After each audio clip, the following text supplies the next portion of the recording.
আমরা অপর পৃষ্ঠায় চলে গেলাম। ইনশাল্লাহ উচ্চারণগুলো দেখবেন, একবার শুনবেন। হামজা জবর আ, বা জবর বা, তা জবর তা, সা জবর সা। সাড়া বলার সময় আপনারা একটু লক্ষ্য করবেন, জিহ্বার আগা বাইর হয়ে তারপর করবেন। সা জবর সা।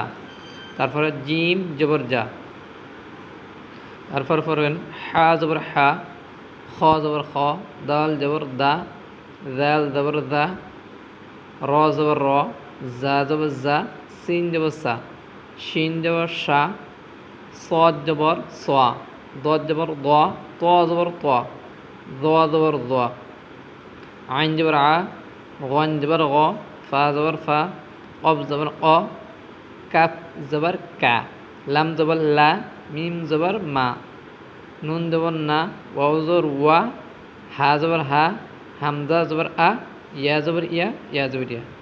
এই জিনিসটা আমরা একটু খেয়াল করবো। এখানে বিষয়টা হলো সা, জাল, জ, এই তিনটে হরফ জিহ্বার আগা দিয়ে আমরা পরে নেব ইনশাল্লাহ। তাইলেই আপনার ঠিক হয়ে যাবে পড়াগুলো।